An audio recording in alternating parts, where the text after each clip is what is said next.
மாண்புமிகு அம்மா அவர்களோட கனவு திட்டம் நிறைவேறிடுச்சு தெரியுமா? வந்து விட்டது புதிய ரேஷன் கார்டு, இப்போது ஸ்மார்ட் கார்டு வடிவில். என்னங்க, இந்த ஸ்மார்ட் கார்டை எப்படி வாங்குறதுங்க? இத என் கையில இருந்து வாங்கினியா? அப்படிதான். விளையாடாம விஷயத்த சொல்லுங்க. இந்த ஸ்மார்ட் கார்டை வாங்குறதுக்கு நம்ம ஆதார் எண்ணும் நம்மளோட மொபைல் எண்ணும் அவசியம். எதுக்கு? அப்பதான் நம்ம பேரு விலாசம் எல்லாம் பதிவாகும். நம்ம வாங்குற பொருட்களோட விவரம் நம்ம மொபைல் போனுக்கே எஸ்எம்எஸ் வரும். அப்படியா? வேற என்னென்ன வசதிகள் இருக்கு? ரேஷன் ஆபீஸ்க்கு போகாமலே நம்ம ரேஷன் கார்டுல திருத்தங்கள் செஞ்சுக்கலாம். திருத்தங்கள் செஞ்சுக்கலாமா? அத முதல்ல என்னன்னு சொல்லுங்க.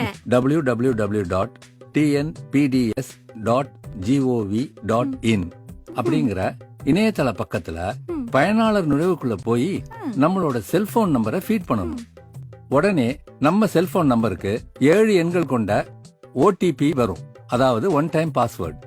அதை நம்ம என்டர் பண்ணோம்னா நம்ம கம்ப்யூட்டர்லயே நம்ம ரேஷன் கார்டு ஓபன் ஆயிடும். இதுக்குள்ள நம்ம போய் நம்ம பேரை சேர்க்கவோ நீக்கவோ, நம்ம அட்ரஸ், நம்ம போன் நம்பர், நம்ம போட்டோ, இப்படி எதை வேணாலும் மாத்திக்கலாம். இது எல்லாத்தையும் வீட்ல உட்கார்ந்தே பண்ணலாம். 5 வயதுக்குட்பட்ட குழந்தைகளை சேர்க்கணும்னா அவங்களுடைய பிறப்பு சான்றிதழே போதுமானது. அதுக்கப்புறம் அவங்க ஆதார் கார்டு வந்த உடனே நம்ம மத்த விஷயங்களை பதிவு பண்ணிக்கலாம். என்னங்க, ஒருவேளை வீட்ல கம்ப்யூட்டர் இல்லனா? கவலையே இல்ல. நம்ம ஸ்மார்ட் போன்ல TNEPDS அப்படிங்கிற மொபைல் ஆப்பை டவுன்லோட் பண்ணிட்டா போதும். ரேஷன் ஆபீஸ்க்கு போக தேவையே இல்ல. அப்ப ஸ்மார்ட் போன் இல்லனா முடியாதா? முடியும். அரசு இ-சேவை மையங்கள்ல போய் பண்ணிக்கலாம். அது மட்டும் இல்ல, நம்ம மொபைல் போன்ல PDS ஸ்பேஸ் 101 டைப் பண்ணி 9980904040ங்கிற நம்பருக்கு எஸ்எம்எஸ் அனுப்பிச்சா இன்னைக்கு ரேஷன் கடையில என்னென்ன பொருட்கள் இருக்குங்கிற லிஸ்ட் நம்ம போனுக்கே எஸ்எம்எஸ் வந்துரும். இது கூட நல்லா இருக்கே.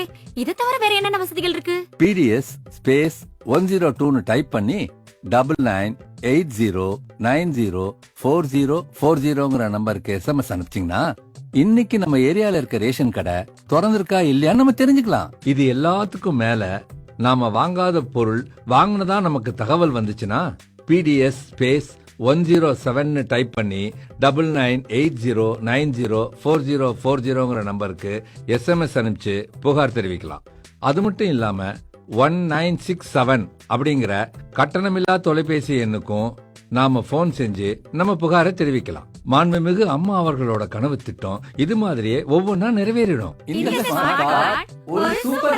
மக்கள் நலன் கருதி வழங்குவோர் உணவுப் பொருள் வழங்கல் மற்றும் நுகர்வோர் பாதுகாப்புத்துறை.